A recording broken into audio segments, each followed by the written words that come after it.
गुरुर्ब्रह्मा गुरुर्विष्णू गुरुर्देवो महेश्वरः गुरु साक्षात् परब्रह्म तस्मै श्री गुरवे नमः। अखंडमंडलाकारं व्याप्तं येन चराचरं तत्पदं दर्शितं येन तस्मै श्री गुरवे नमः। हरि ओम श्री गुरुभ्यो नमः। हरि ओम ओम श्री विश्वेश्वराय नमः। ओम श्री विश्वेश्वराय नमः। ओम श्री विश्वेश्वराय नमः। ओम श्री ऋषि प्रभाकराय नमः। ओम श्री ऋषि प्रभाकराय नमः। ओम श्री ऋषि प्रभाकराय नमः।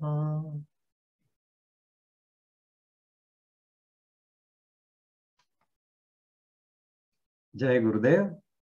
आजच्या ह्या विशेष परिवर्तनी एकादशीच्या सत्संगासाठी तुमच्या सगळ्यांचं खूप खूप हार्दिक स्वागत। आपण प्रत्येक महिन्याच्या शुद्ध एकादशीला जो सत्संग करतो त्या मालिकेतला आजचं हे पुढचं सत्संगाचं पुष्प आपण प्रभूचरणी अर्पण करणार आहोत।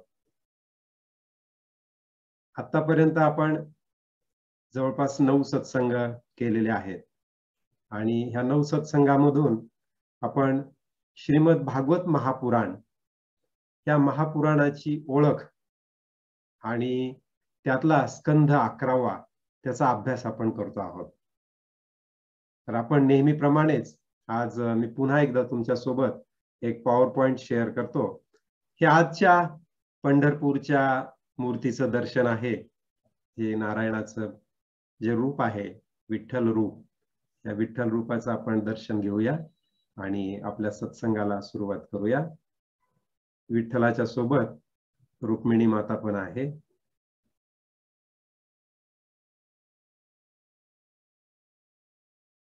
तर असं हे त्या परम पावन नारायणाचं रूप त्यांचं आपण दर्शन घेऊन आपल्या सत्संगाला सुरुवात केलेली आहे।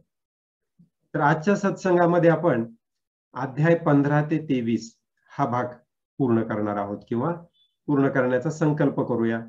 बघू प्रभू इच्छेने आपण जिथपर्यंत जाऊन आज पोहोचू ते पूर्ण करता येईल। आपण अध्याय 1 ते 14 आतापर्यंत पाहिले। खर तर 11व्या स्कंधामध्ये एकंदर 31 अध्याय आहेत आणि त्यातल्या 14 अध्यायामध्ये आपण काय पाहिलं तर पहिला अध्याय जो होता स्कंध 11वा त्यामध्ये यदु वंशातल्या मुलांना म्हणजेच श्रीकृष्णाच्या वंशातल्या काही तरुण मुलांना त्यांनी ऋषींची चेष्टा केली आणि ऋषींकडून त्यांना शाप मिळाला।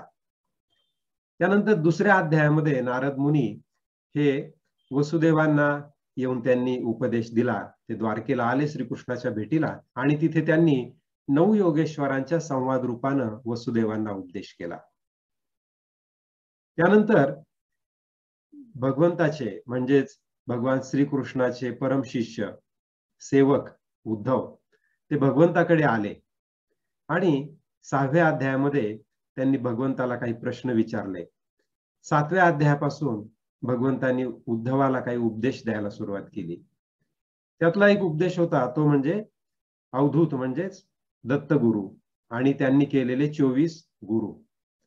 तर यांच्या संवादातून किंवा यांच्या रूपानं त्यांनी तो उपदेश दिलेला आहे। त्यानंतर 9व्या अध्यायापासून 12व्या अध्यायापर्यंत स्वतः भगवंतच उद्धवाला थेट उपदेश करतात।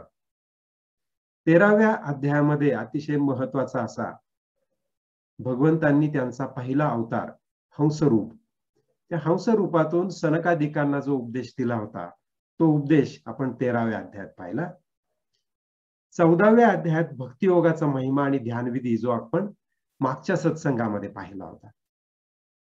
तर हे वरील सगळेही 9 सत्संग आपल्याला उपलब्ध आहेत YouTube वरती. त्याची लिंक आपल्या ग्रुपमध्ये आपण वरचेवर देत असतो. तर हे सत्संग तुम्हाला तुमच्या उत्सुकतेप्रमाणे, तुमच्या सवडीप्रमाणे तुम्ही एक एक करून ऐकू शकता.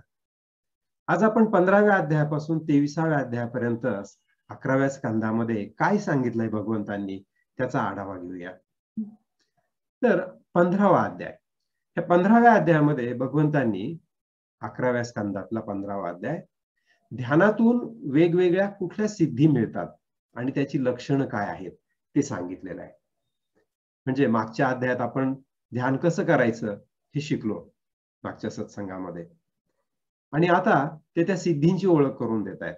परंतु त्याच वेळेला ते हे पण सांगतात की ह्या सिद्धी म्हणजे तुम्हाला तुमच्या पुढच्या प्रक्रियेसाठी किंवा तुमच्या पुढच्या अभ्यासासाठी ते अडथळे आहेत, आणि ते कुठल्याही कारणानं आता ते अडथळेच असल्यामुळं आपल्याला त्याचा काही अभ्यास करण्याची आवश्यकता नाहीये. म्हणून आपण त्या अध्यायाकडे दुर्लक्ष करून पुढे जाऊया. पुढे 16व्या अध्यायात भगवंत त्यांच्या वेगवेगळ्या विभूतींचं वर्णन करतात, आणि ह्या वेगवेगळ्या विभूती भगवंताच्या आपण आपल्या श्रीमद भगवद्गीतेच्या वर्गामध्ये त्या विभूतींचा अभ्यास आपण अतिशय बारकाव्यानं केलेला आहे. त्यामुळे इथे हा सुद्धा अध्याय आपण काय करूया, सोडून पुढे जाऊया. मग 17वा आणि 18वा असे 2 अध्याय आहेत. ह्या 2 अध्यायामध्ये भगवंत त्यांच्या परमशिष्याला उद्धवाला वर्णाश्रम व्यवस्थेबद्दलची माहिती देत आहेत. या वर्णाश्रम व्यवस्थेमधील वर्ण व्यवस्था जी आहे, ही वर्ण व्यवस्था आपण गीतेमध्ये विस्ताराने पाहिलेली आहे की ब्राह्मण, क्षत्रिय, वैश्य आणि शूद्र हे 4 वर्ण म्हणजेच मनुष्याचे 4 स्वभाव गुण आहेत, आणि हे प्रकृतीमधील सत्व, रज आणि तम हे जे 3 गुण आहेत ते कमी अधिक प्रमाणात आपल्यामध्ये उतरलेले असतात. तर त्यांच्या वेगवेगळ्या मिश्रणातून आपल्याला ह्या 4 पैकी एक कुठला तरी स्वभाव प्राप्त झालेला असतो. त्यातला कुठलाही स्वभाव श्रेष्ठ नाहीये किंवा कनिष्ठ नाहीये. असं कुठेही नाहीये की ब्राह्मण हे श्रेष्ठ आहे आणि शूद्र हे कनिष्ठ आहे, कारण हा आपला स्वभाव आहे आणि तो जन्माने नव्हे तर आपल्याला आपोआप ईश्वरी कृपेने प्राप्त झालेला असतो. त्यामुळे आपण कुठल्या कुटुंबात जन्माला आलो आहोत हे महत्वाचं नाहीये, तर आपल्यामध्ये कुठले गुण प्रभावी आहेत हे जाणून घेऊन त्या गुणांच्या अनुषंगाने कार्य आपण स्वीकारलं पाहिजे. त्याच्याशिवाय जो 5वा आसुर हा जो भाग आहे, ज्याला आपण सिद्ध समाधी योगाच्या वर्गामध्ये अस्पृश्य म्हणतो, तर तो वर्ण नसून ती विघातक वृत्ती आहे.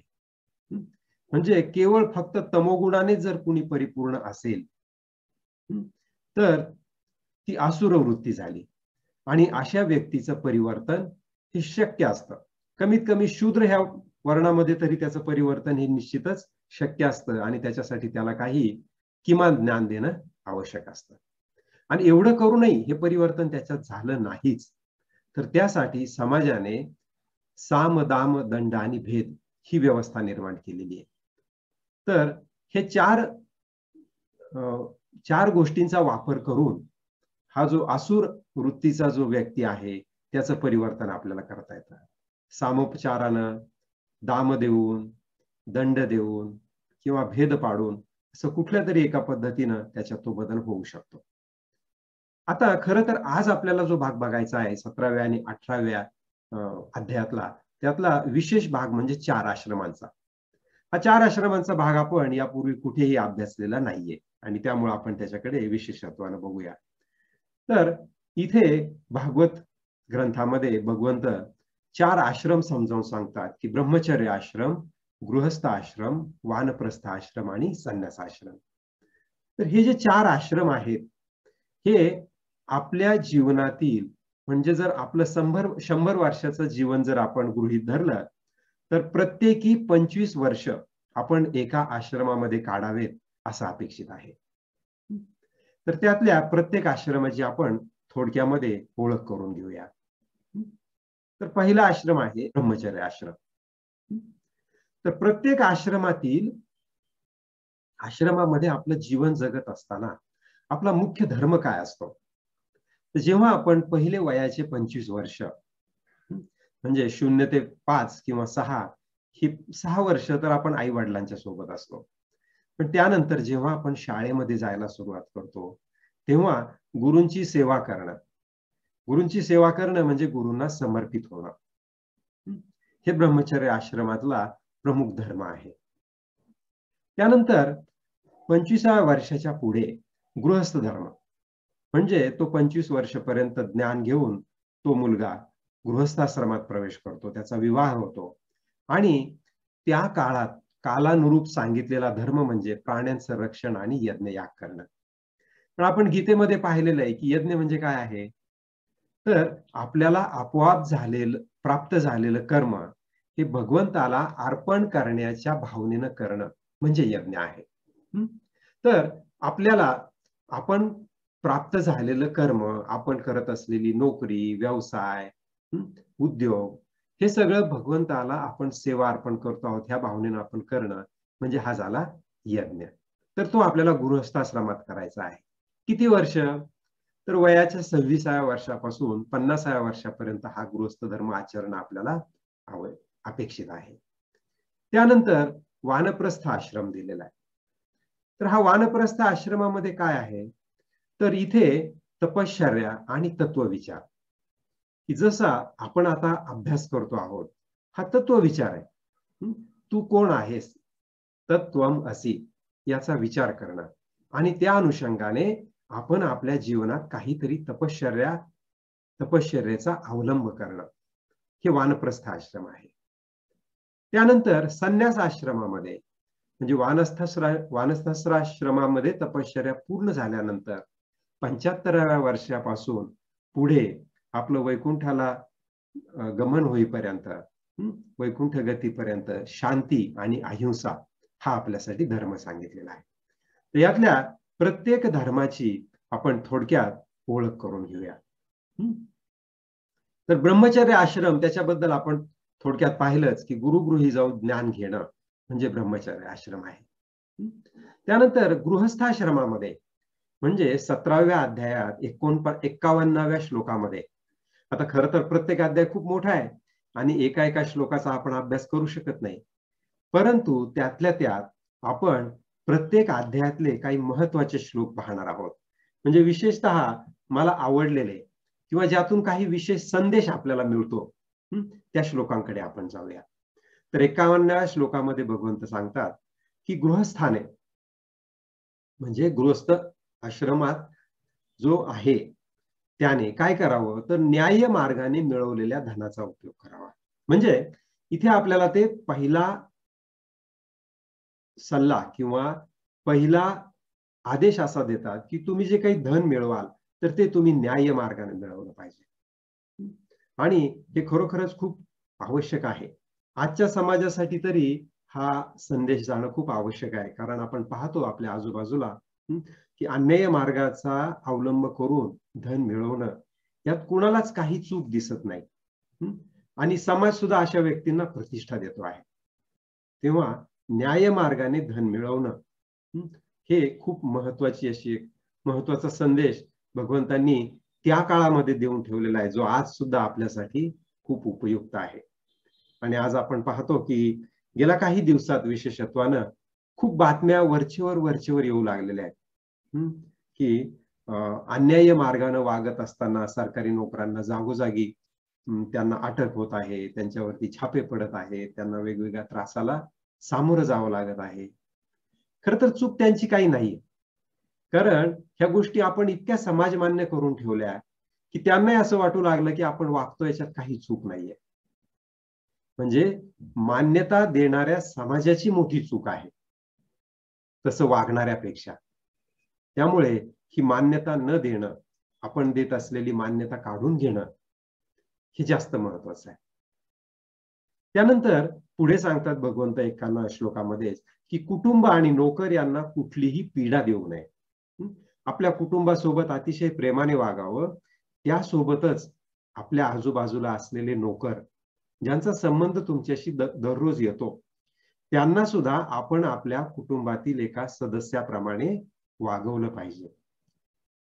त्यानंतर 52व्या श्लोकात सांगतात की कुटुंबामध्ये आसक्त होऊ नये, स्वधर्माचं आचरण करावं आणि भगवत भजनाची टाळाटाळ नसावी. भगवंताचं भजन करावं, गायन करावं आणि आपल्याला जो धर्म प्राप्त झालेला आहे त्याचं आचरण करावं.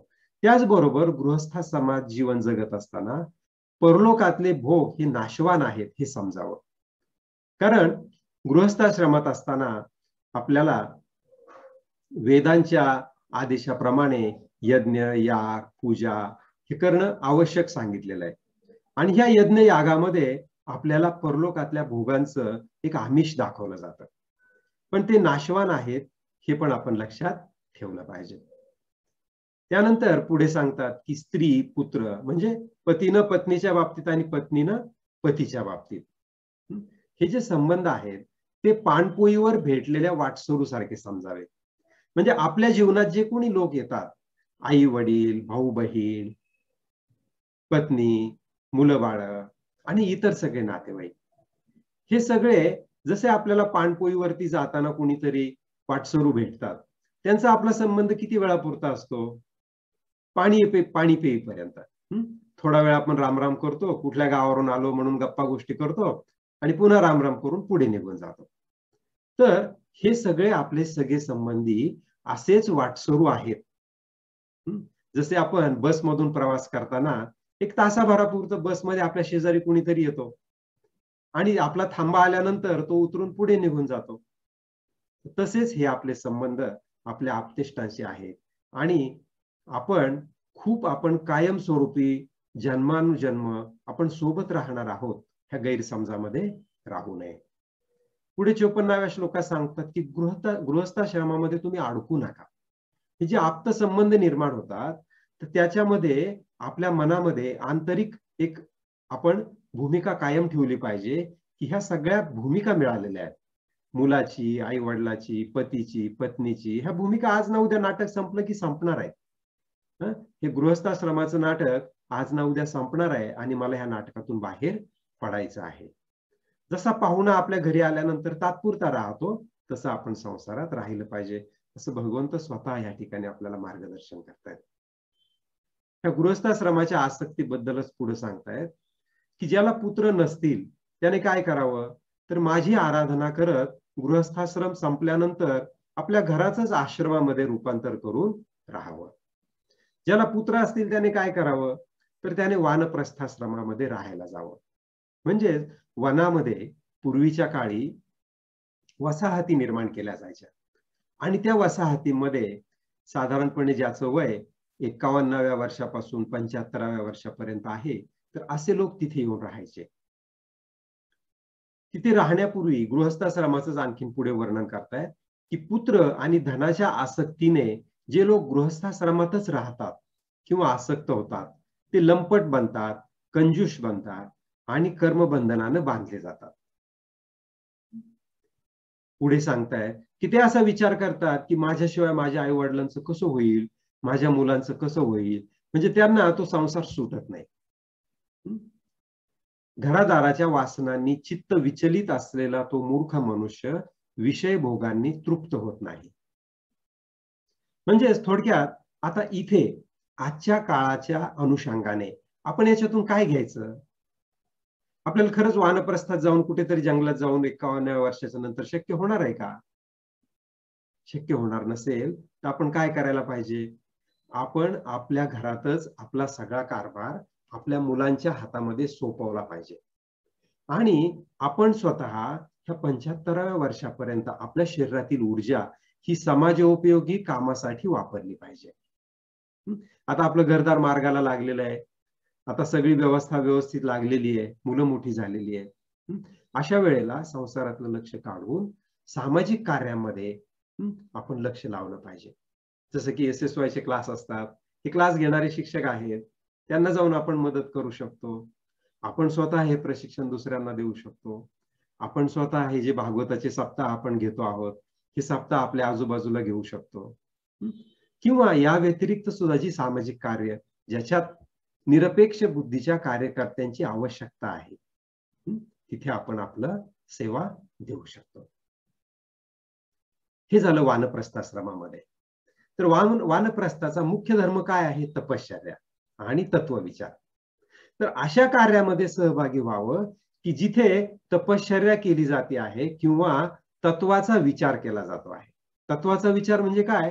की जे परमेश्वरी तत्व आहे, की सृष्टी निर्माण झाली कशी, मी कुठून आलो, मला कुठे जायचं आहे, परमेश्वर नेमका काय आहे, ह्याच्यावरती विचार करत राहणं म्हणजे तत्वविचार आहे. तपाचरण करावं, वनामध्ये विशेष आश्रम निर्माण करून तिथे राहावं. तर गुरुजी ऋषी प्रभाकरजींनी खरोखरच आपल्यासाठी असे आश्रम निर्माण केलेले आहेत. जागोजागी SSY चे आश्रम आहेत. तिथे राहण्यासाठी लोकांची खरोखर आवश्यकता आहे. आपल्याला राहणं शक्य नसेल तरी हरकत नाही. आपण जाऊन 4 दिवस 8 दिवस राहू शकतो, सेवा देऊ शकतो. कमीत कमी तिथे ज्या वेळेला आपली रिट्रीट्स असतात, ऍडव्हान्स कोर्सेस असतात, अशा वेळेला जाऊन आपण तिथे सेवा देणं हे सुद्धा वानप्रस्थाश्रमात राहण्यासारखंच आहे. तर मुलाबाळात आणि संसारामध्ये रमू नये. तर अशा रीतीनं आपण सेवा करत असताना हळूहळू आपल्याला पूर्णपणे वैराग्य प्राप्त होतं आणि मग आपण संन्यास ग्रहण करावा असा आदेश इथे भगवंत देत आहेत 13व्या श्लोकामध्ये. मग संन्यास ग्रहण करावा म्हणजे काय करावं? की खरोखरच आपण संन्यास वस्त्र ग्रहण करण्याची आवश्यकता आहे का? तर आपण पुढे जाऊया. भगवंत पुढे काय सांगतात आपण बघूया संन्यास आश्रमाबद्दल. तर संन्यास आश्रमाचा मुख्य धर्म आहे शांती आणि अहिंसा.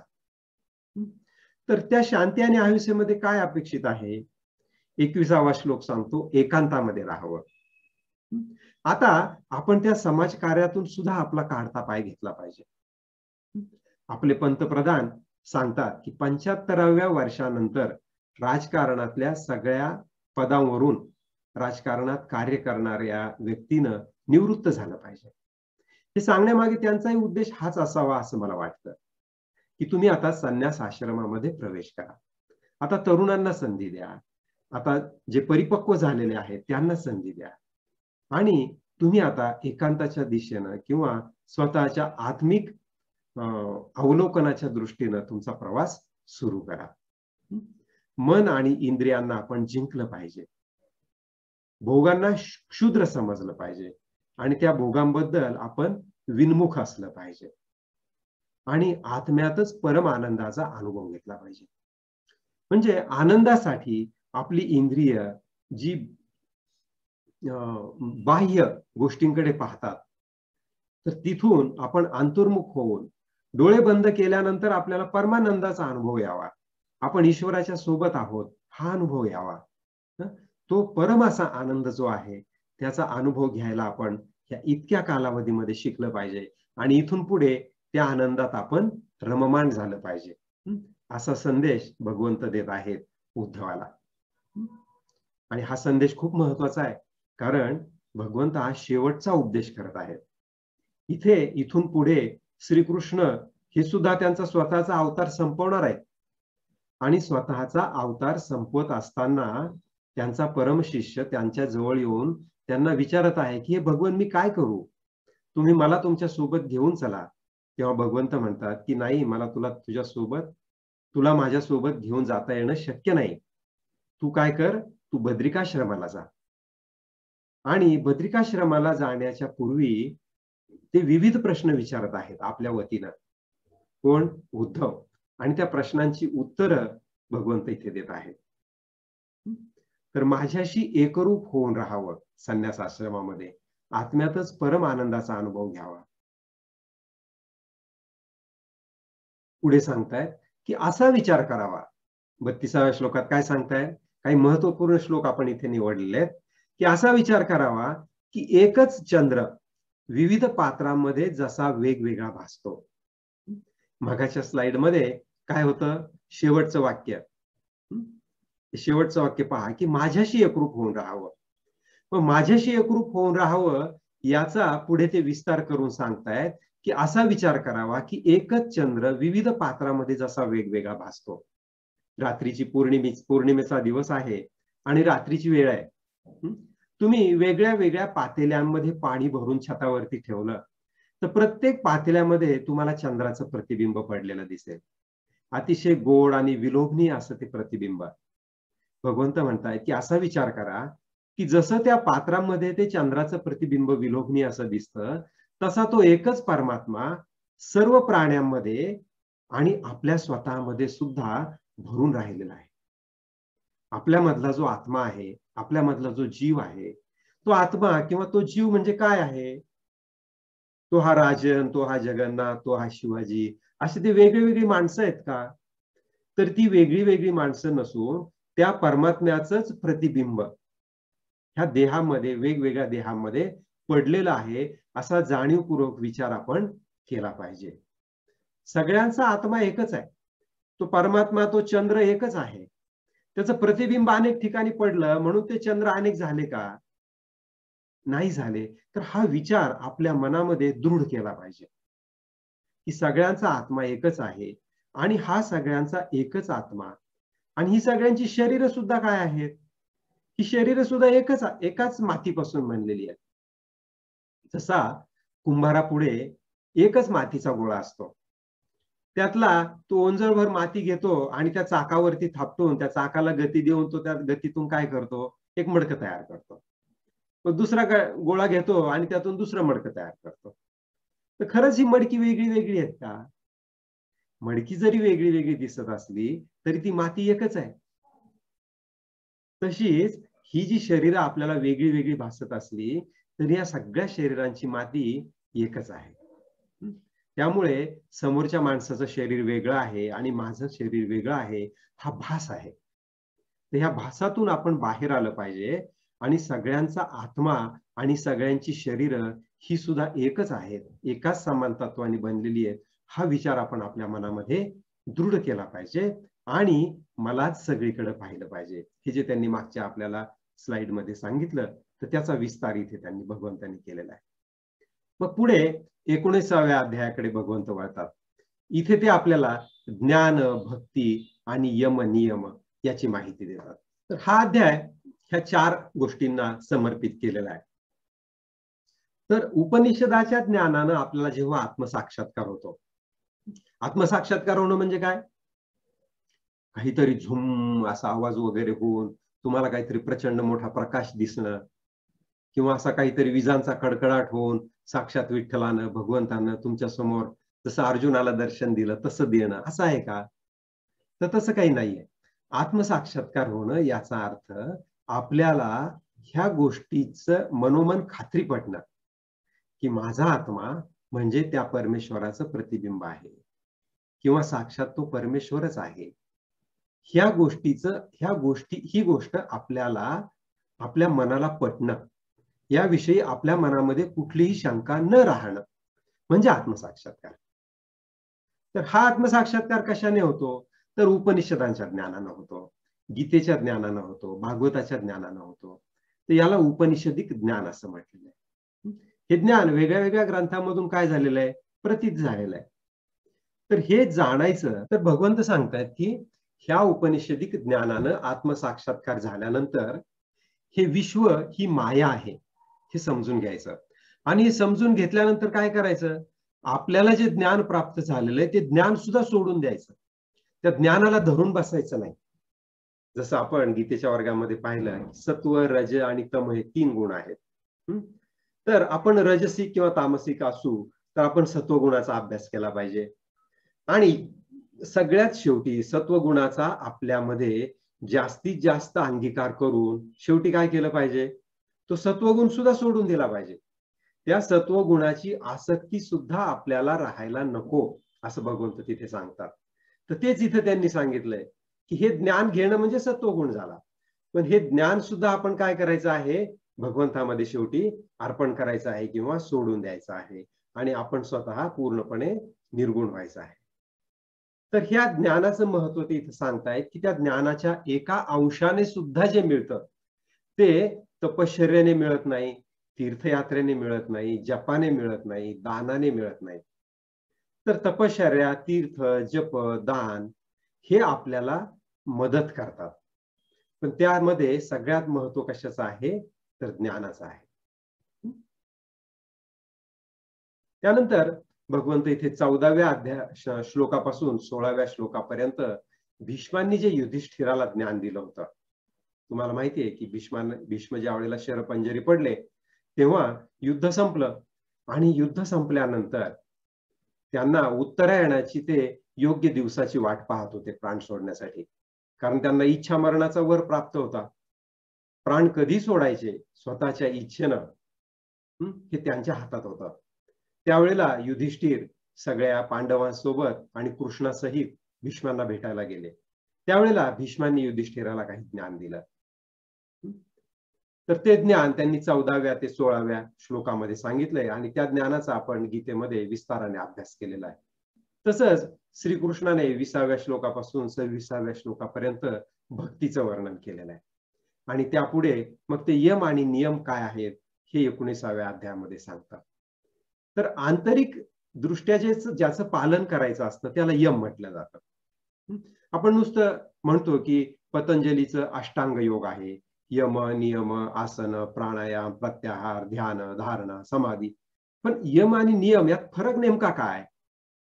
तर जे आंतरिक असतात ते यम आणि जे बाह्य असतात ते नियम. इतकं सोपं आहे. आपण म्हणतो ना समाजाचे नियम काय आहेत, आपल्या शाळेचा नियम, आपल्या वर्गाचा नियम. म्हणजे नियम कसा असतो तर नियम बाह्य असतो. यम कशाला, काय काय यम सांगितलेले आहेत तर पातंजल योग सूत्राप्रमाणे सत्य अहिंसा आस्तेय अपरिग्रह. म्हणजे सत्यामध्ये राहणं, अहिंसेत राहणं, आस्तेय म्हणजे चोरी न करणं, अपरिग्रह म्हणजे अकारण संचय न करणं.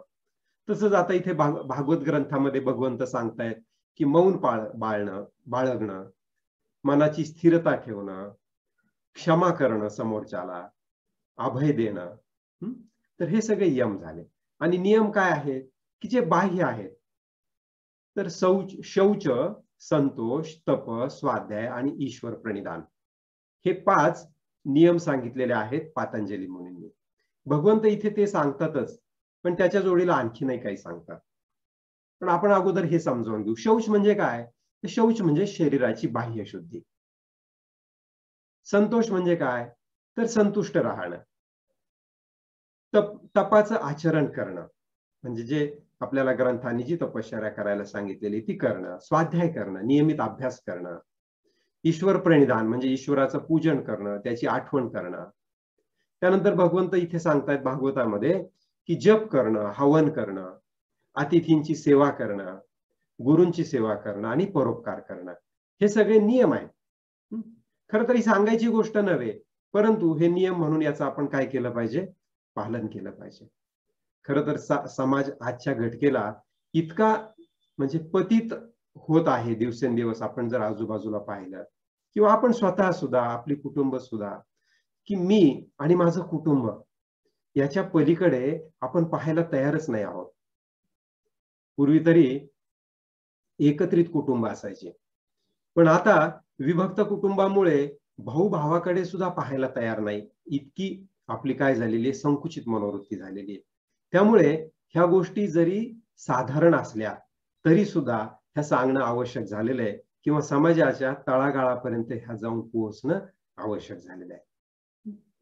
पुढे 20व्या अध्यायामध्ये भगवंत सांगतात की मीच मनुष्यांच्या कल्याणासाठी ज्ञान, कर्म आणि भक्ती या 3 योगांचा उपदेश केलेला आहे. आपण गीतेमध्ये 5 योग पाहिले, ज्ञानयोग, कर्मयोग, भक्तियोग हे 3 तर होतेच, पण त्याच्या जोडीला बुद्धियोग आणि ध्यानयोग हे 2 पाहिले होते. पण भगवंत इथे फक्त या 3 योगांचा काय करतायत? निर्देश करतायत. का बरं असं? कारण आपण जे 2 योग, ध्यानयोग आहे, ध्यान ही प्रक्रिया आहे. खरं तर तो एक तपश्चर्येचा भाग आहे. त्यामुळे त्यांनी त्याला इथे घेतलं नाही. आणि त्यानंतर आणखीन जो बुद्धियोग आहे तर बुद्धियोग म्हणजे काय? ते एक तत्वज्ञान आहे किंवा ते ज्ञानयोग, कर्मयोग आणि भक्तियोगाचा जो आपला प्रवास आहे तो प्रवास सुखकर करण्यासाठी भक्तियोग हे एक आपल्याला तत्वज्ञान दिलेलं आहे. तो सपोर्टिंग योग आहे. आत्ताचा असलेला क्षण अपरिहार्य आहे. आत्ताच्या ह्या क्षणात जे आहे ते असून ते सोडून दुसरं काही असणं शक्यच नाहीये. हे पाहणं म्हणजे बुद्धियोग. त्यामुळे भगवंतांनी इथे त्याचा उल्लेख केला नाही. तर ज्ञान, कर्म आणि भक्ती या 3 योगांचा त्यांनी इथे उल्लेख केला. तर ते काय म्हणतायत की मनुष्याच्या कल्याणासाठी मीच ह्या 3 मार्गांचा काय केलेला आहे, उपदेश केलेला आहे. त्यामुळे 3 प्रधान मार्ग आपण आपल्या मनामध्ये काय केले पाहिजे, नीट व्यवस्थित समजावून घेतले पाहिजे आणि आपण नियमित रीतीने त्याच्या अभ्यासात राहिलं पाहिजे, की ज्ञान मार्ग काय आहे, कर्म मार्ग काय आहे आणि भक्ती मार्ग काय आहे, त्या तिन्हीमध्ये काय फरक आहे आणि मी कुठल्या मार्गाचं कधी आचरण करतो आहे, यावरती आपण स्वतःकडे बारकाईनं लक्ष ठेवलं पाहिजे. त्यानंतर पुढे ते सांगताय की माझ्या प्राप्तीचे हेच 3 मार्ग आहेत. हे 3 मार्ग सोडून अन्य कुठल्याही मार्गाने माझी प्राप्ती होऊ शकत नाही. पहा किती सुंदर आहे हे सगळं, की भगवंताच्या प्राप्तीसाठी नेमकं काय करायला पाहिजे त्याचा अभ्यास आपण करतो आहोत. आणि आपल्याला खरंच हे ज्ञान कोणी दिलेलं नव्हतं.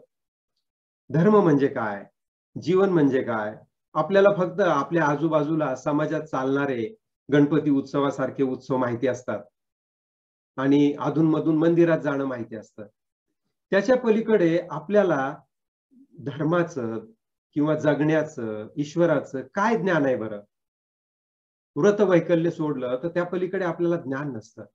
परंतु भगवंत इथे आपल्याला सांगताय की ज्ञान, कर्म आणि भक्त हे 3 मार्ग आहेत आणि माझ्या प्राप्तीचे हेच 3 मार्ग आहेत आणि ह्या 3 मार्गांचा आपण गीतेच्या निमित्तानं व्यवस्थित अभ्यास केलेला आहे. त्यानंतर आपण पुढे जाऊया की माझ्या प्राप्तीचे 3 मार्ग आहेत, या व्यतिरिक्त दुसरा कोणताही उपाय कोठेही नाही. हे भगवंत प्रकर्षाने ह्या शब्दामध्ये सांगतायत. पहा, म्हणजे वर काय आहे ते सांगितलंय, पण खाली ते आणखीन त्याला काय कुठे नाही हे सांगून वरच्या वाक्याचं काय करतायत, ते दृढीकरण करतायत. या व्यतिरिक्त दुसरा कुठलाही मार्ग नाहीये, त्यामुळे तू शोधण्याचा कुठे प्रयत्न करू नको की मी इथे शोधील तिथे शोधील, हे 3 सोडून अजून बघेल कुठे भगवंत मला भेटतायत का. किंवा भगवंत भेटणं म्हणजे काय, तर आपलं आयुष्य अधिक सुखकर, अधिक आनंददायक, परमानंदाने ओसंडून वाहील असं करणं म्हणजे भगवंताला प्राप्त करणं आहे. तर या 3 मार्गाशिवाय आणखीन दुसरा कुठलाही उपाय कुठेही नाहीये. हे सोडलं तर काय आहे जगतामध्ये, हे सोडलं तर चंचल इंद्रियाद्वारे मिळणारे फक्त क्षुद्र भोग आहेत. आणि हे क्षुद्र भोगणाऱ्यांचं काय होतं, तर ते जन्म मृत्यू रूपी संसार चक्रात फिरत राहतात. याचा अर्थ आपण अगदी शब्दशःच घ्यायला हवा असं काही नाहीये. त्यांचा विश्वास असेल त्यांनी जरूर घ्यावा. परंतु जरी आपला पुनर्जन्मावर विश्वास नसेल, आपण अतिशय शास्त्रशुद्ध चालणार असू, तरी सुद्धा याचा अर्थ काय घ्यायचा, की जन्म मृत्यू रूप संसार चक्रात फिरत राहणार म्हणजे काय, की तुम्हाला मृत्यू येईपर्यंत आपण ह्याच त्रासामध्ये फिरत राहणार. सकाळ झाली रात्र झाली, सकाळ झाली रात्र झाली, आणि त्या कर्मबंधनामध्ये अडकून राहिलेले आहात. पुढे भगवंत सांगतायत की कुठल्या योगाला कुणी प्राधान्य द्यावं. हे जे 3 योग आहेत, ह्या 3 योगांचा अभ्यास तर प्रत्येकाने करावाच. आपल्या जीवनात ह्या 3ही योगांचं आचरण तर करावंच, परंतु त्यातल्या त्यात प्राधान्य कशाला द्यावं.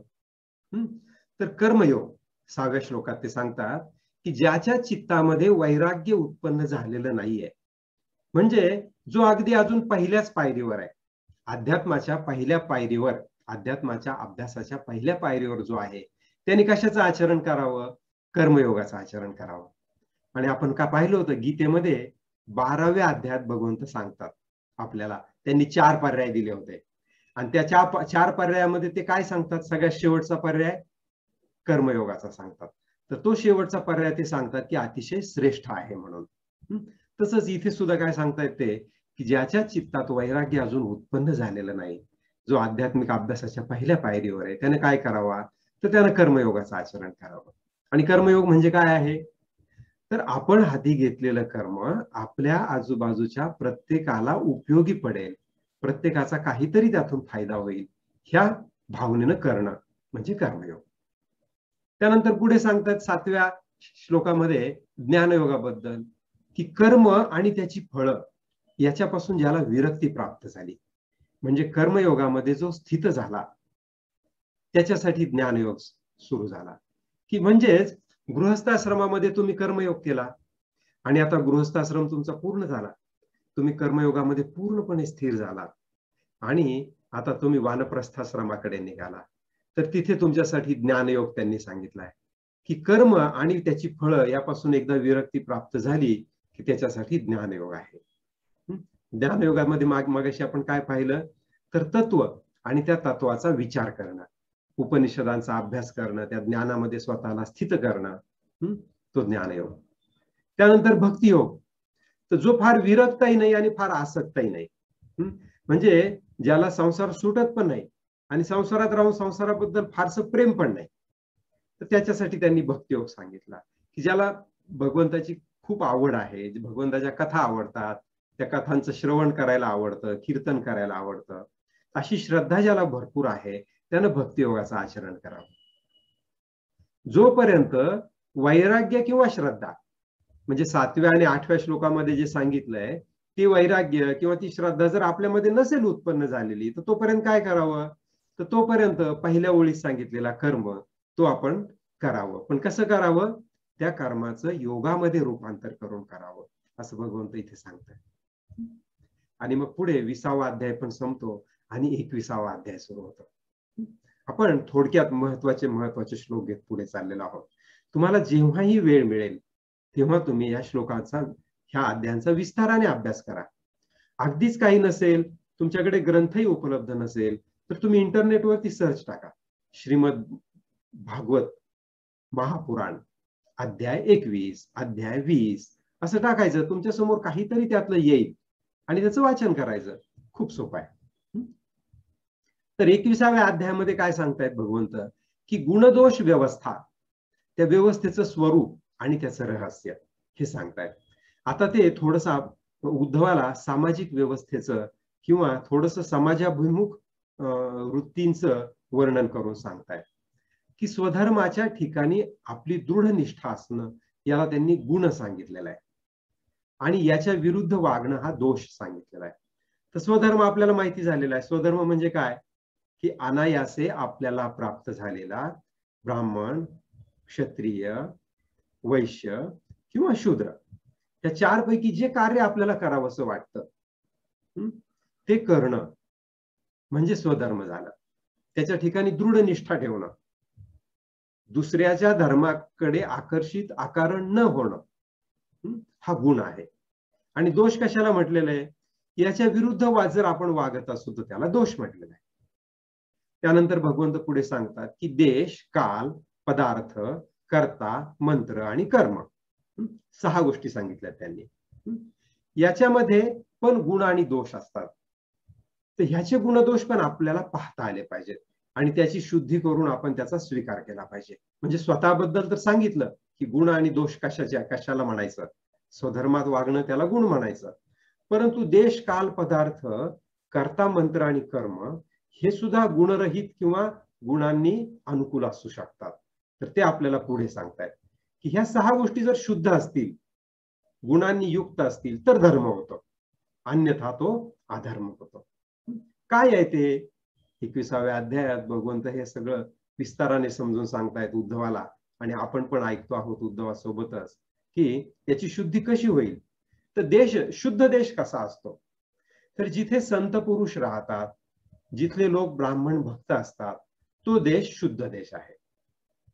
तर पुन्हा एकदा ब्राह्मण भक्त याचा अर्थ काय, तर याचा अर्थ असा होतो की ज्या व्यक्ती पूर्णपणे सात्विक आहेत, त्या सात्विक भावाने आपलं जीवन जगणाऱ्या व्यक्तींचा जो समाज सन्मान करतो त्या समाजाला ब्राह्मण भक्त म्हटलेलं आहे. कारण त्यांचं संरक्षण कोणीतरी करायला पाहिजे.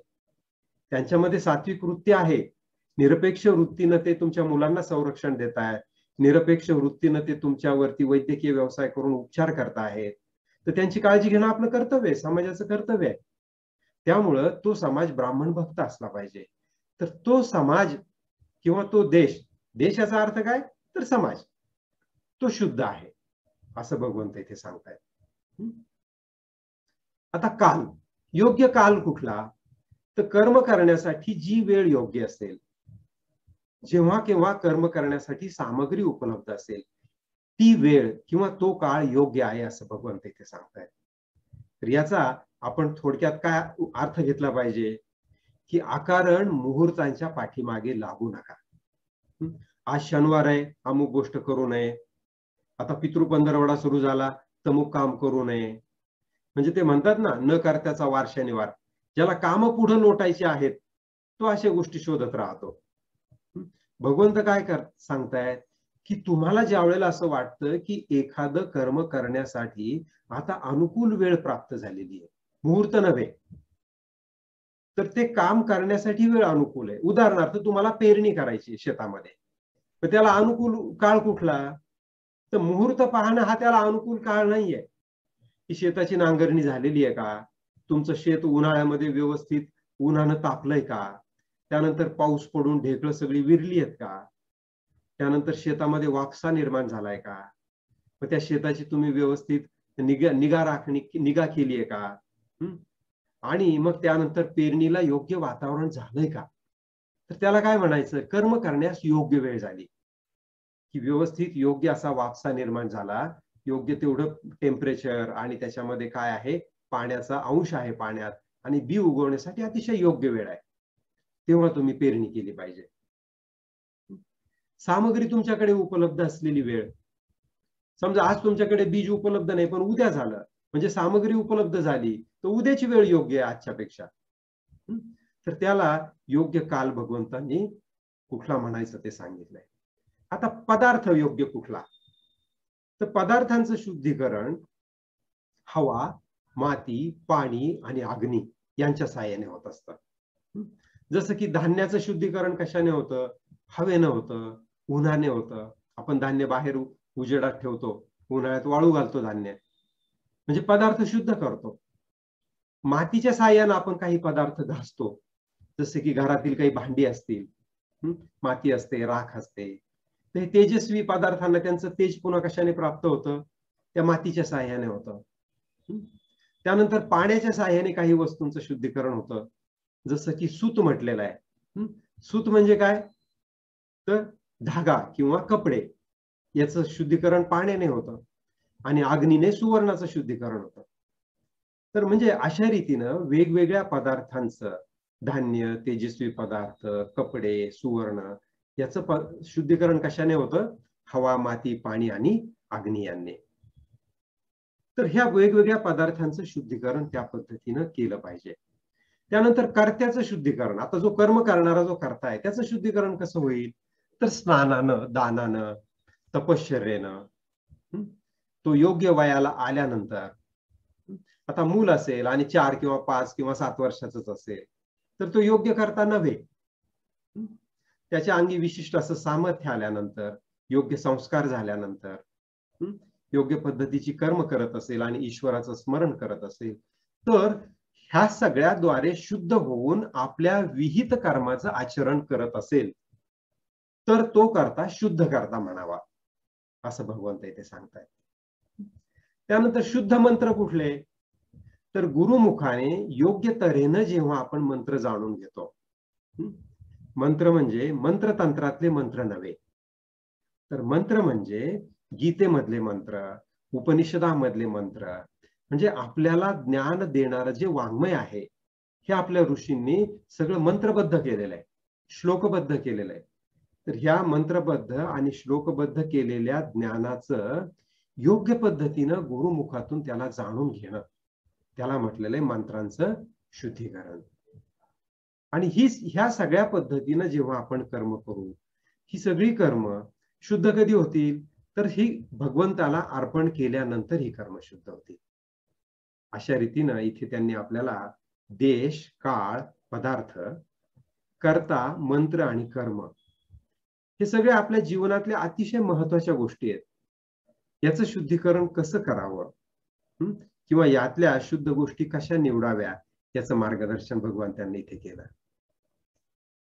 पुढे 21व्या अध्यायात मग ते सांगतायत, की पुढे उद्धवाला मार्गदर्शन करतायत, की हे उद्धवा, सगळे विषय आपल्या आपल्या जागी उपस्थित असतातच. जसं आपल्याला आवडणारे खाद्यपदार्थ आपल्या जागेवर हलवायच्या दुकानात उपस्थित असतातच. त्याला आपण त्रिगुणाची जोड देतो आणि त्याच्यातून आसक्ती निर्माण होते. म्हणजे तुमच्यात जर थोडा सत्वगुण असेल, तर तुम्हाला तिखट पदार्थ कदाचित आवडणार नाही. मग तुम्ही गोड पदार्थांकडे आकर्षिले जाल. तुम्ही जर अतिशय राजसिक असाल, तामसिक असाल, तर काय होईल की तुम्हाला त्याच हलवायाच्या दुकानातले अतिशय तामसिक पदार्थ खावेसे वाटतील. खूप तेलाचा तवंग आलेले, अतिशय तिखट असलेले हे पदार्थ खावेसे वाटतील. म्हणजे विषय आपल्या आपल्या जागी उपस्थित आहेच आहे. तो विषय तुम्हाला घरी घेऊन जा म्हणतोय का? तो विषय तुमच्या मागे लागलेला नाहीये. तर तुमच्या मधले जे त्रिगुण आहेत, त्या त्रिगुणांची जोड बसल्यामुळे तुम्हाला आसक्ती निर्माण झाली. पण ह्या त्रिगुणापासूनच जर आपण स्वतःला वेगळं केलं तर ही आसक्ती राहील का? ही आसक्तीच राहणार नाही. काय एखाद्या माणसाला तेलाचा तवंग आलेली मिसळ किंवा तिखट चिवडाच आवडतो बरं? किंवा काय एखाद्याला सात्विक पदार्थच आवडत असतील बरं? तर ही आसक्ती त्रिगुणामुळे निर्माण झालेली आहे. म्हणून भगवंत पुढे काय सांगताय की आपण त्याला त्रिगुणाची जोड देतो. विषय तर आपल्या आपल्या जागी उपस्थित असणारच आहेत. जगतामध्ये तुमच्या आजूबाजूला सगळं विषयांचं भांडार आहे. केवळ हलवायचं दुकानच नव्हे. रस्त्यावरून धावणाऱ्या वेगवेगळ्या कंपन्याच्या गाड्या म्हणजे काय आहेत? विषयच आहेत. बागेत उमललेली वेगळी वेगळी फुलं म्हणजे काय आहेत? विषयच आहेत. म्हणजे शब्द, स्पर्श, रूप, रस आणि गंध हे सगळे काय आहेत? हे विषय आहेत. हे सगळीकडे आपल्या आपल्या जागी उपस्थित असणारच आहेत. त्या विषयांना त्रिगुणाची जोड बसल्यानंतर आपल्याला आसक्ती येईल आणि त्या आसक्तीमुळे आपल्यामध्ये कामना निर्माण होते. ह्या कामना पूर्तीमध्ये जेव्हा बाधा निर्माण येते, ही कामना तुम्ही फुल तोडायला जाल, तर बागेतून फुल तुम्ही तोडू लागलात आणि तिथे बागेचा वॉचमन असेल, तो वॉचमन तुम्हाला रागावतो, तुम्ही त्याच्याशी भांडण सुरू करता. अरे कॉर्पोरेशनची तर बाग आहे, कुठे तुझ्या बापाची आहे? आणि 2 फुलं तोडल्याने काय नाही, मी जर नाही तोडली तर काय वाळूनच जाणार आहेत आणि मी तरी काय देवालाच अर्पण करायला घेऊन चाललोय ना. म्हणजे अशा रीतीने काय सुरू झालं? भांडण सुरू झालं. त्या भांडणातून शब्दाने शब्द वाढतो आणि क्रोध निर्माण होतो आणि त्या क्रोधामुळे बुद्धीवर अज्ञानाचं आवरण पसरतं. हीच शृंखला आपण गीतेमध्ये पण अभ्यासलेली आहे 2ऱ्या अध्यायामध्ये. तर तेच भगवंतांनी इथे पुन्हा सांगितलंय. विषयाचं चिंतन सुरू असताना आपण स्वतःला आणि दुसऱ्यालाही ओळखत नाही. म्हणजे हे अज्ञानाचं आवरण पसरतं. आणि अशा वेळेला आपण असं जीवन जगतो की जणू काही लोहाराचा भाताच. तो लोहाराचा भाता पण खालीवर होत असतो. तो पण श्वास घेत असतो आणि सोडत असतो. पण त्याला काही समजतं का? त्याला काही ज्ञान असतं का? नाही. तर आपल्याला सुद्धा जेव्हा ह्या क्रोधामुळे आपल्या बुद्धीवर अज्ञानाचं आवरण पसरतं, तेव्हा आपलं शरीर सुद्धा, आपली छाती सुद्धा लोहाराच्या भात्यासारखीच असते.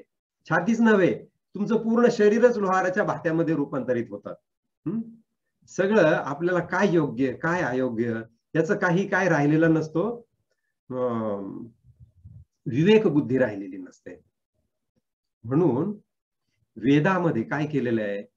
जसं औषधाला साखरेचं गोड आवरण दिलं जातं, तसं वेदामध्ये कल्याणकारक नसली तरी फलश्रुती सांगितलेली आहे. तुम्ही अमुक अमुक एक यज्ञ करा, तुम्हाला अमुक अमुक एक फलप्राप्ती होईल. असं वेदामध्ये वेगळ्या वेगळ्या फलप्राप्तीसाठी वेगळे वेगळे यज्ञ सांगितलेले आहेत. पण त्या फलप्राप्तीकडे कसं पाहिलं पाहिजे? तर औषधाला लावलेल्या साखरेकडे पाहिलं पाहिजे. साखर गोड आहे म्हणून आपण गोड गोळ्या खातो का औषधाच्या, ज्याला साखरेचं आवरण आहे? नाही खात. मिठाई खावी वाटती म्हणून आपण साखरेचं आवरण असलेल्या गोळ्या खात नाही. तसंच भगवंत इथे सांगतायत की कल्याणकारक ही वरची साखर कल्याणकारक नाहीये, परंतु तुम्ही मुख्य तुमचा धर्म पालन करत नाही म्हणून तुम्हाला काय केलेलं आहे? त्या फळाचं हे दाखवलेलं आहे. काय? एक तुम्हाला फळाची आशा दाखवलेली आहे. अशा पद्धतीनं तुम्हाला फळ दाखवून, फळाची आशा लावून वेद काय करतात? तर मुख्य जी आवश्यक आहे त्या कर्मामध्ये तुमची रुची निर्माण करतात किंवा मोक्षामध्ये रुची निर्माण करतात. आणि त्यामुळे वेद, आपण गीतेच्या अभ्यासामध्ये काय पाहिलं होतं की वेद हे लहान तळ्यासारखे आहेत आणि मी दिलेलं ज्ञान हे मोठ्या तळ्यासारखे आहे. त्यामुळे तुला जर मोठं तळ प्राप्त झालं तर लहान तळ्याची काय गरज आहे? किंवा आपल्या घराला दरवाजा आपण करतो, आता 6-7 फुटाचा दरवाजा असतो. आपल्या घरात लहान मुलं पण असतात ना, मग लहान मुलांना घरात येता यावं म्हणून आपण एक घराला लहान दरवाजा पण करतो का? की नाही नाही, मुलांसाठी एक लहान दरवाजा पाहिजे ना, असं म्हणून लहान दरवाजा करतो का? नाही करत. मोठा दरवाजा असेल तर लहान दरवाजाची काय आवश्यकता? तसंच तुम्हाला जर मूळ ज्ञान मिळालं गीतेच्या उपनिषदांच्या रूपानं, तर तुम्हाला लहान दरवाजाची म्हणजेच त्या वेदांची काय आवश्यकता आहे, असं भगवंत तिथे सांगत होते. पण इथे काय सांगतायत, इथे ते वेदांचं पण महत्व सांगतायत की मोक्षाविषयी रुची निर्माण व्हावी म्हणून केवळ तुम्हाला फळाची आशा लावलेली आहे. परंतु वास्तविक पाहता विषयांची इच्छा करणारे लोक दीन असतात, हीन असतात, लोभी असतात. ते वेदामध्ये जे स्वर्गाचं जे त्यांनी आमिष दाखवलेलं आहे, तर हे दीन, हीन आणि लोभी लोक जे आहेत हे काय करतात, स्वर्ग इत्यादी फुलांनाच फळे समजतात. तर भगवंत इथे स्वर्गाला काय म्हणत आहेत? फुल म्हणत आहेत. म्हणजे जशी बागेमध्ये फुलं असतात तशी आपल्या जीवनामध्ये वेदामध्ये जे स्वर्गाचं किंवा उच्च लोकांचं जे आमिष दाखवलेलं आहे, तर ह्या आमिषाकडे आपण फुलासारखं पाहिलं पाहिजे. बागेत फुलं असणारच आहेत, तसं ही जे आमिष दाखवलंय तर असू दे ना. इथे ते आमिष जरी असलं तरी मला त्या आमिषाचा तिटकारा करण्याची गरज नाहीये. तर ती बागेत फुललेली फुलं आहेत, परंतु ती फळं नव्हेत. काय ती फळं नाहीयेत, त्यांना फळं समजू नका. ही लोभी लोक त्यांनाच प्राप्त करण्यासाठी धाव घेतात. कशाला? स्वर्गासारख्या गोष्टींना प्राप्त करण्यासाठी यज्ञ याग करतात, असं भगवंतांना इथे सांगायचंय. अग्नीद्वारा सिद्ध होणाऱ्या यज्ञ कर्मांना भुलतात. शेवटी देवलोक, पितृलोक इत्यादींना प्राप्त होतात. म्हणजे हे सगळं आपल्या प्राचीन काळामध्ये जी समाज व्यवस्था निर्माण केलेली होती आणि त्या समाज व्यवस्थेमध्ये जे त्यांनी वेगवेगळे लोक सांगितलेले होते, देवलोक, पितृलोक, पृथ्वीलोक, पाताळलोक इत्यादी. भले ते असतील किंवा नसतील, पण कारण आता आपण खूप पुढे आलो. आता आपण अगदी विज्ञान युगात वावरू लागलो, आपण चंद्रावरती, मंगळावरती जाऊन येऊ लागलो. त्यामुळे हे लोक खरंच आहेत का, इथे आपण जाऊ का, गेल्यानंतर काय होईल हे समजणं किंवा याची खात्रीशीर बातमी कुठून तुम्हाला मिळणं अशक्य आहे. त्यामुळे तो विषय आपण थोडा बाजूला ठेवू. पण त्यातनं लक्षात काय घ्यायचं की अग्नीद्वारा सिद्ध होणाऱ्या यज्ञ कर्मातून आपल्याला काहीतरी भौतिक गोष्टी प्राप्त होईल, याला तुम्ही भुलू नका, असं भगवंतांना इथे सांगायचंय. जसं अंध व्यक्तीला जवळच दिसत नाही, तसं हृदयात विराजमान असणाऱ्या मला हे लोक पाहत नाहीत. भगवंत आपल्या हृदयात विराजमान आहेत. हृदय म्हणजे काय? मन, बुद्धी, अहंकार आणि चित्त. मन, बुद्धी, चित्त आणि अहंकार हे चारी मिळून हृदय निर्माण झालं. ह्या चारीमध्ये भगवंताचा वास असतो. तर त्या चारीमध्ये असलेल्या भगवंताला न पाहता आपण कशाच्या मागे लागतोय? देवलोक, पितृलोक अशा गोष्टींच्या मागे लागतोय, असं भगवंत इथे सांगतात. आणि मग काही लोक तर केवळ इथेच थांबत नाहीत, तर ते यज्ञामध्ये काही बळी देण्याच्या पण मागे लागतात. आपल्याला माहिती आहे की काही यज्ञ प्रकार तर असे आहेत की ते यज्ञामध्ये बळी दिले जातात. आणि मग आपण काय करतो? पूर्ण यज्ञ प्रक्रियेचीच निंदा करू लागतो की असे कसे तुमचे यज्ञ, त्याच्यामध्ये तर हिंसा सांगितलेली आहे, बळी सांगितलेले आहेत, हे सगळं अयोग्य आहे. तर भगवंत काय सांगतायत, खूप महत्वाचं आहे बरं काय, की हे माझे हिंसेला आळा घालणारे मत असे आहे. तर हिंसेला आळा घालण्यासाठी भगवंतांनी एक मत मांडलंय. काय मत मांडलंय?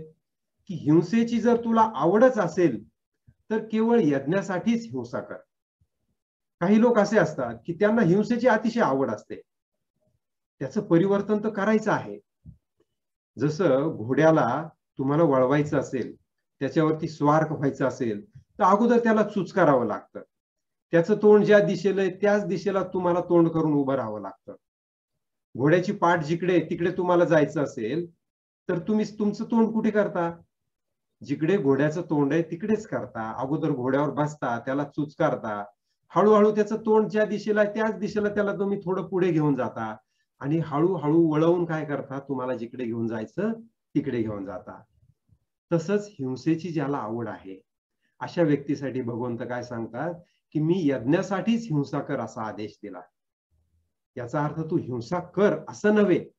तुला आवड आहे ना, तर ती आवड काय करायची आहे? भगवंताच्या भक्तीमध्ये त्याचं परिवर्तन करायचंय. ठीक आहे, मी पशुला मारेन, मी जंगलात जाऊन काय करेल? शिकार करून आणेल, पण ती केलेली शिकार भगवंताला अर्पण करणार आहे, केवळ यज्ञापुरतीच करणार आहे. असं म्हणून तुम्ही ती हिंसा केली तरी चालेल, परंतु हे कुणासाठी आहे? तर ज्याला हिंसा फार प्रिय आहे त्याच्यासाठी, आणि त्याचं हळूहळू परिवर्तन अहिंसक वृत्तीमध्ये झालं पाहिजे, हे पण भगवंताला अपेक्षित आहे. म्हणून भगवंत पुढे काय म्हणतात की हे लक्षात न घेता, म्हणजे माझं हे शुद्ध मत लक्षात न घेता यज्ञाच्या नावाखाली असे लोक हिंसेच्या खेळात पशूंना मारतात आणि ते चूक आहे असं भगवंत सांगतायत. पुढे भगवंत काही सांगतायत ज्ञान आणखीन 21व्या अध्यायामध्ये की वेद हे शब्द ब्रह्म आहेत. तर वेदांची माहिती चाललेली, आपण वेदांच्या अभ्यासामध्ये आहोत. तर वेद आले कसे? तर जसा ओंकार आहे, ओंकाराची कुणी निर्मिती केलेली नाही, तो अनाहत नाद आहे, म्हणजे तो त्याची निर्मिती पण नाही आणि त्याला अंत पण नाही. तसंच वेद हे सुद्धा काय आहेत? त्याची सुरुवात पण नाही आणि त्याचा अंत पण नाही. ते रहस्यमय आहेत, गूढ आहेत, समुद्राप्रमाणे वेग अथांग आहेत. ते ब्रह्म आणि आत्मा याची एकता सांगतात. ब्रह्म आणि आत्मा हे दोन्ही एकच आहे, हा जो आपण अभ्यास करतो आहोत, हे दोन्ही कसं एकरूप आहे हे ज्ञान जे सांगतं ते वेदाचं ज्ञान आहे. वेद कर्मप्रधान नव्हेत, कर्माचं फक्त ते आपल्याला आमिष दाखवतात. खरं त्यांना काय सांगायचंय? तर ही एकता त्यांना सांगायची. आणि ऋषी हा विषय अप्रत्यक्षपणे सांगतात, भगवंत हा विषय प्रत्यक्ष सांगतात, ऋषी हाच विषय अप्रत्यक्ष सांगतात. त्यामुळे ही वेदवाणी, ही जी वेदांची वाणी आहे, ही अनाहत नादाच्या रूपानं प्राण्याच्या अंतःकरणात असते. आपल्या सगळ्याच्या अंतःकरणात हे वेद आहेतच, ते प्रकट झालेले नाहीत, एवढंच भगवंताला म्हणायचं आहे. तर हे ज्यांच्याकडून प्रकट झालेत त्यांच्याकडून ते आपण ऐकावेत, त्यांच्याकडून आपल्या हृदयातला हा नाद आपण जागृत करावा, असं भगवंताचं म्हणणं आहे. आणि हा नाद जेव्हा जागृत होईल तेव्हा हा नाद तुमच्या मुखातून बाहेर पडेल. आणि मग भगवंत इथे वेदाकडून वाणीकडे आले. पहा की वाणी 4 प्रकारची आहे. 4 प्रकारची वाणी आता आपल्यापैकी काहींना माहिती असेल, काहींना माहिती नसेल, तर आपण थोडक्यात बघूया की भगवंतांनी इथे सुद्धा सांगितली आहे की 4 प्रकारची वाणी कशी आहे. तर परावाणी, त्यानंतर पुढे आणखीन 3 आहे, तर एक एक बघत जाऊ आपण. परावाणी म्हणजे काय? तर जी आत्म्यापासून उत्पन्न होते आणि आत्म्यापासून उत्पन्न होणारा तो मूळ ध्वनी आहे, त्याची फक्त अनुभूती ती फक्त आत्म्यातच होते. ती मनाला पण होत नाही, ती बुद्धीला होत नाही, ती तुमच्या हृदयाला, तुमच्या चित्ताला होत नाही. मन, बुद्धी, चित्त, अहंकार याच्या पलीकडे जो आत्मा आहे त्याला ज्या ध्वनीची अनुभूती होते त्याला परावाणी असं म्हटलेलं आहे. त्यानंतर पश्यंती वाणी. पश्यंती वाणी ही त्याच्या पुढची आहे. आत्म्याच्या पुढे कोण उभा असतं? आत्म्याच्या पुढे बुद्धी असते. तर त्या बुद्धीच्या साहाय्याने मनपटलावर, म्हणजे आपल्या मनाचं जे पटल आहे, मन कसं असतं? जसं तुम्ही सिनेमा हॉलमध्ये गेल्यानंतर तुम्हाला तिथे एक स्क्रीन दिसतो, तसं मन असतं. तर बुद्धीच्या साहाय्यानं ह्या मनाच्या पटलावर कर्ता, कर्म आणि क्रिया ह्याचं जे काही एक चित्र उमटतं, तुम्ही जे काही स्वप्नरंजन करू लागता, हे स्वप्नरंजन करत असताना ते स्वप्नरंजन निर्माण होतं, ती झाली पश्यंती वाणी. अजूनही ध्वनी निर्माण झालेला आहे का? नाही, पण तुमच्या मनामध्ये अचानक एक कल्पना सुचली, तर ती अचानक कल्पना सुचणं म्हणजे पश्यंती वाणी झाली. त्यानंतर मध्यमा वाणी. तर एकदा ते चित्र तुमच्या मनात निर्माण झालं की मग मनातल्या मनात तुम्ही काय करू लागता? त्याचं स्मरण करू लागला. एखादा मुलगा मोठ्या मोठ्यानं वाचून अभ्यास करत असेल तर आपण काय म्हणतो? अरे मनातल्या मनात वाच रे. मग तो तोंडाने न वाचता काय करतो? मनातल्या मनात वाचू लागतो. तर ते जे मनातल्या मनात वाचणं आहे ती मध्यमा वाणी आहे. आणि ह्या मध्यमा वाणी, ही मध्यमा वाणी कुठून कुठपर्यंत असते? तर छातीच्या निश्वासापासून तर कंठापर्यंत असते. म्हणजे तुम्ही मनातल्या मनात एखादा मंत्र म्हणून पहा, कुठे तो मंत्र चालतो? श्वासाच्या सोबत चालतो किंवा श्वासाच्या साहाय्याने चालतो. ती झाली मध्यमा वाणी. आणि सगळ्यात शेवटची ती म्हणजे वैखरी वाणी. परा पश्यंती मध्यमा आणि वैखरी. तर वैखरी वाणी ही कंठाच्या पुढे चालते. तर ही कंठाच्या पुढे कशी चालते ते आपण आता ह्या पुढच्या स्लाइड मध्ये बघूया की वैखरी वाणी. तर स्पर्श, कंठव्य, तालव्य, मूर्धन्य, दंतीय आणि ओष्ठ असे 4 प्रकारचे ध्वनी आपण काढतो. क ख ग घ हे कंठापासून, च छ ज झ तालव्य म्हणजे टाळूला, त थ द ध मूर्धन्य म्हणजे दाताचे वर,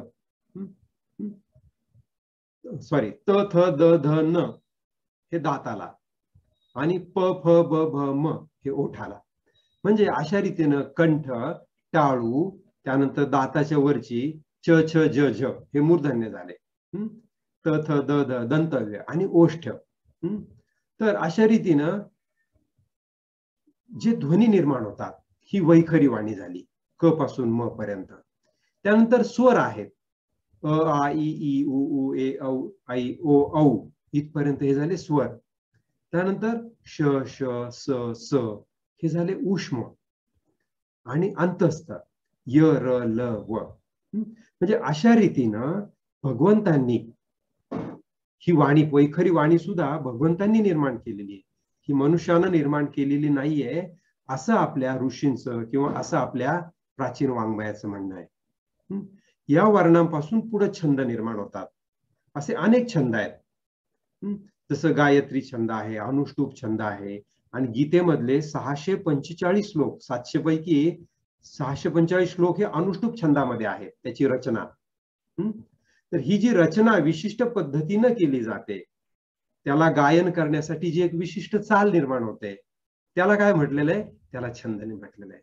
म्हणजे पहा, आपण वाणीचे 4 प्रकार पाहिले, आणि त्यातली जी शेवटची वैखरी वाणी आहे, त्या वैखरी वाणीचं सुद्धा भगवंत इतकं विवरण करून सांगतायत. आणि प्रलय काळामध्ये ही वाणी पुन्हा उलट्या गतीनं प्रभूमध्ये विलीन होते. म्हणजे वैखरी वाणी पुन्हा पाठीमागे जाईल, मग पुन्हा पाठीमागे जाईल, पुन्हा पाठीमागे जाईल, आणि शेवटी आत्म्यामध्ये जाऊन ती विलीन होईल. हे झालं वाणीबद्दल. पुन्हा भगवंत वेदाकडे आले की वेदाची 3 कांड आहेत. कर्मकांड आहे, उपासना कांड आहे, आणि ज्ञानकांड आहे. तर ही 3 कांड आहे. कर्मकांड काय सांगतं की यज्ञ रूपानं कर्मकांड माझंच विधान करतं. तुम्हाला वेदामध्ये वेगळी वेगळी कर्म सांगितलेली आहेत, पण ही कर्म भगवंतालाच अर्पण करायची आहे. त्यानंतर आपण उपासना करतो, कर्मकांड मागे पडलं, आणि मग नंतर उपासनेचा काळ आला. उपासना कांडामध्ये काय करू लागले, लोक देवादिकांच्या उपासना करू लागले. तर त्यामध्ये आपण भगवंतालाच देवता म्हणतो, यज्ञामध्ये भगवंतालाच अग्नी म्हणतो. आणि त्यानंतर ज्ञानकांड आलं की लोक देवतेवरती पण विश्वास ठेवीनास झाले, पण ते म्हणाले नाही नाही, आम्ही ज्ञान मानतो फक्त, तुम्ही काहीतरी सिद्ध करून द्या, तुम्ही आम्हाला ज्ञान द्या. तर त्या ज्ञानामध्ये सत्य ज्ञान काय आहे की माझ्या खेरीज अन्य वस्तूंचं जर वर्णन केलं, आणि त्या वस्तूंचं वर्णन करून काय म्हटलंय पुढे, नेती नेती, हे नाही हे नाही. म्हणजे थोडक्यात काय, ही पृथ्वी म्हणजे ब्रह्म आहे का, नाही नाही. हा वायू म्हणजे ब्रह्म आहे का, नाही नाही. हे संपूर्ण जे आकाश दिसतंय, अनंत असं आकाश, ते परब्रह्म आहे का, नाही नाही. मग परब्रह्म काय आहे, तर याच्या पलीकडचं आहे. म्हणजे तुम्ही काहीही सांगा आणि प्रत्येकाचं उत्तर काय आहे, नाही नाही, हे नाही, याच्या पलीकडचं. म्हणजे ज्याचं वर्णन वाणीच्या साहाय्यानं करताच येत नाही, ते परब्रह्म आहे. म्हणजे अशा रीतीनं ज्ञानकांडामध्ये काय केलेलं आहे, त्या परब्रह्माचं वर्णन हे शब्दांच्या पलीकडे आहे हे पटवून दिलेलं आहे. वर्णन तर करू शकत नाही, कारण ते वाणीच्याही पलीकडे आहे.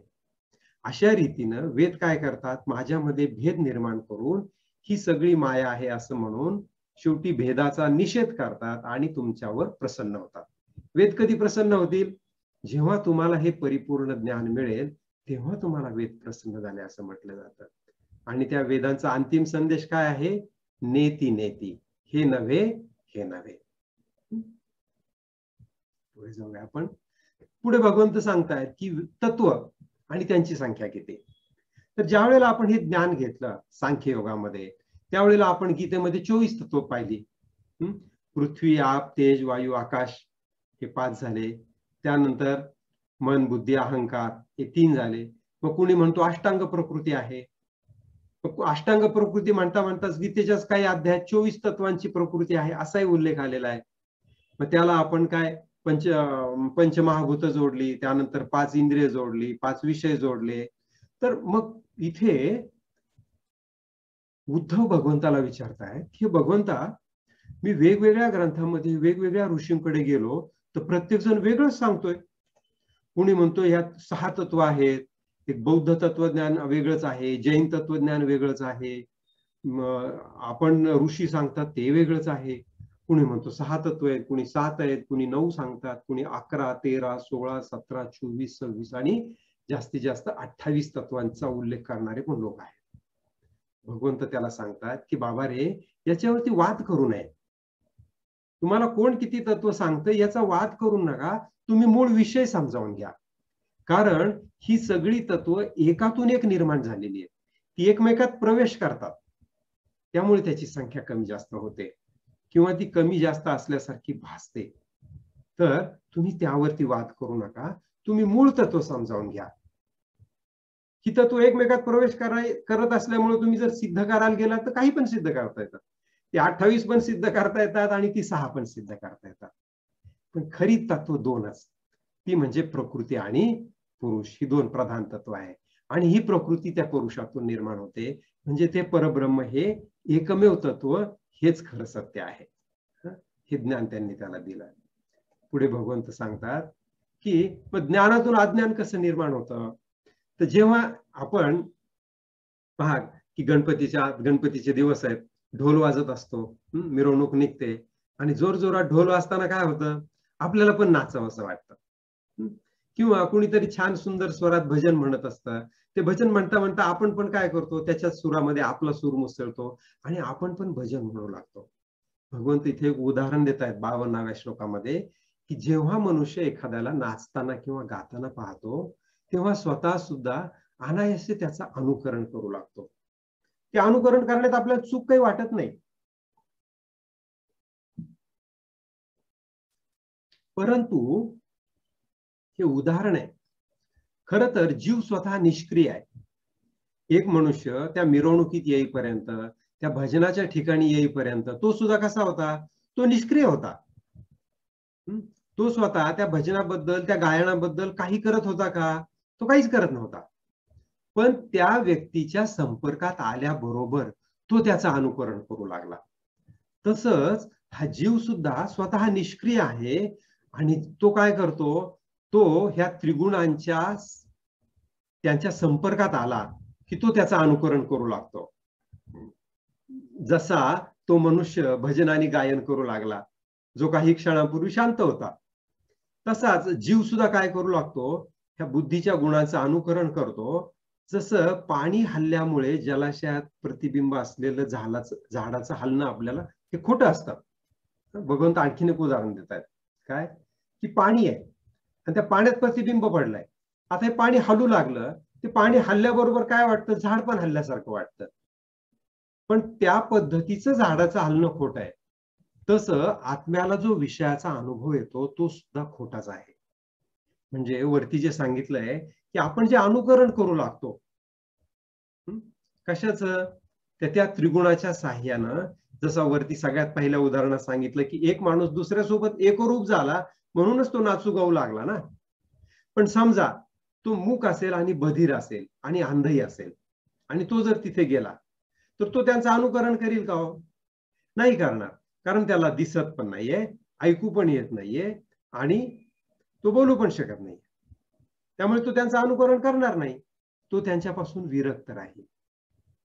तसंच भगवंत इथे सांगतायत की तुमचा जीव, तुमच्यातला जो तुमचा आत्मन आहे, तुम्ही जे स्वतः आहात, ज्याला तुम्ही मी म्हणताय, त्या मीला येणारा अनुभव खोटा आहे. विषयांचा येणारा अनुभव काय आहे, तो खोटा आहे. त्याच्यासोबत तुम्ही स्वतःला एकरूप करू नका.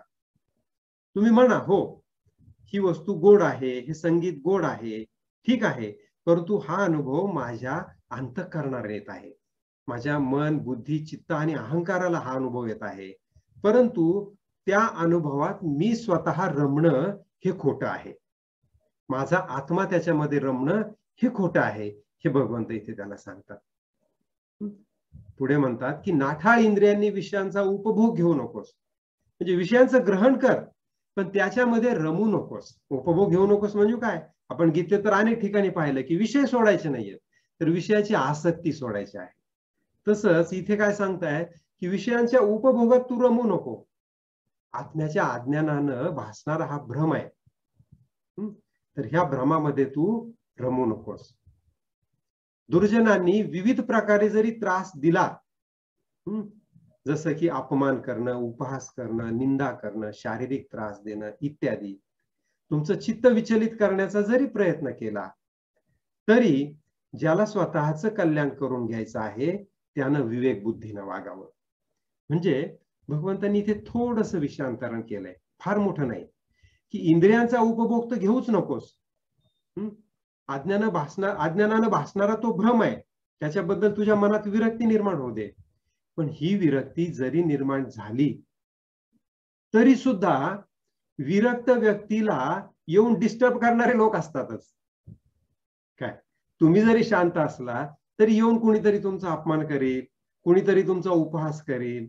जसं की वारा नाहीये, ते हे शांत आहे. कोण? तळ. त्या तळ्यामध्ये कुठल्याही लाटा नाहीयेत, त्याचं ते त्याच्या ध्यानामध्ये मग्न आहे.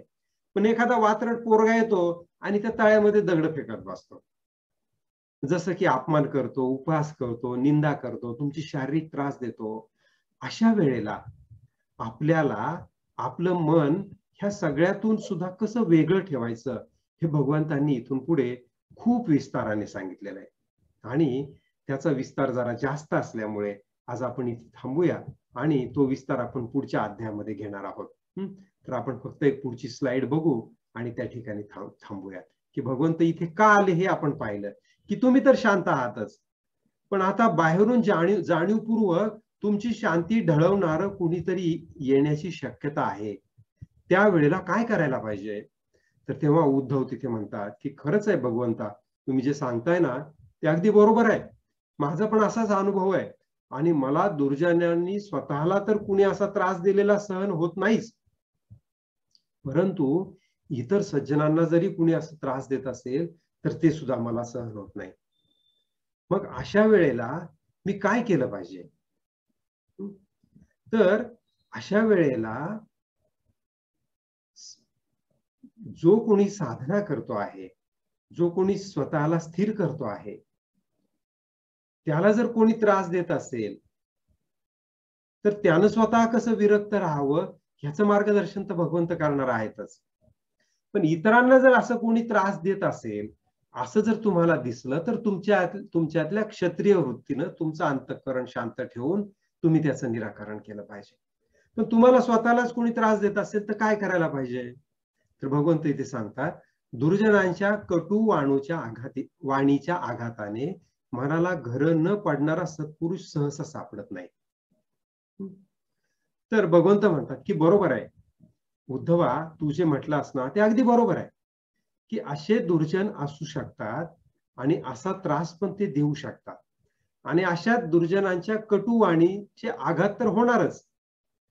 असे आघात झाल्यामुळं मनाला घर पडणार नाही असा सत्पुरुष सहसा सापडत नाही. म्हणजे सत्पुरुष जगात सगळीकडे आहेत, पण असे ज्या वेळेला वाणीचे आघात होतात त्यावेळेला मनाला घर पडणारच. अशी घर पडणारा सत्पुरुष मिळणं थोडंसं अवघड आहे. आणि याच्यातून कसं बाहेर पडायचं? तर यासाठी भगवंत एक गोष्ट सांगणार आहेत. तर अवंती नगरी नावाची एक नगरी आहे आणि त्या नगरीमध्ये एक ब्राह्मण आहे. त्या ब्राह्मणाची गोष्ट भगवंत सांगणार आहेत आणि ही गोष्ट आपल्याला खूप अंतर्मुख करणारी आहे, खूप महत्वाचा संदेश देणारी आहे. ही गोष्ट आपण पुढच्या अध्यायामध्ये पुढच्या सत्संगामध्ये आपण याला विस्ताराने बघूया. तर सगळ्यांनी आपलं व्हिडिओ सुरू करावेत. मला दिसत आहेत सुधीरजी आहेत, अरुंधतीमा आहे, गोरखनाथ, मधुरा, शिवाजी, विलास, प्रमोदजी, स्वातिमा आहेत, सौम्या, अंकुशजी, जयसिंगजी, वैरागरांच्या ह्याच्यावरून पण जॉईन आहेत हे मामा, वनिता, गोविंदजी, सुनीता, खूप आनंद वाटतो आहे. उषामा, प्रांजल, हनुमंत कदम, तृप्ती, विद्या पवार. अरे वा, खूप दिवसांनी भेटल्या विद्याताई, फोन करणार होतो तुम्हाला मी. नंदकुमारजी, उज्ज्वला, आहिरराव, खूप छान, खूप छान. सगळा भक्तांचा मेळा पंढरीच्या इथे जमलेला आहे, खूप आनंद होत आहे. वैशाली, सुधामा, ज्योती, सरिता, विवेकानंद, तुमची पण फार दिवसांनी भेट झाली. तुषार, यशवंत, विष्णू, रत्नदीपजी, शांता, सुनंदा, गणेश, उज्ज्वलाताई, गिरीश, सीमा, राजेंद्र, सुरेखा, दुंडेजी, आत्रे, वर्मा, राजू फड. तुम्ही काय कॅमेरा कधी चालू करणार राजू फड? करा, चालू करा कॅमेरा. वंदना, खूप सगळे इथे आलेले आहेत. राजश्री मा, सुनंदा कुलकर्णी, छान छान छान, आनंद आहे. जयश्री मा, स्मिता कुलकर्णी, भास्करजी, कुणाचं नाव घ्यायचं राहिलं असेल, सरिता, गणेशजी, तरी काही वाईट वाटून घेऊ नका, पण मला तुम्ही सगळे दिसले, सगळ्यांना भेटीचा मला आनंद मिळाला.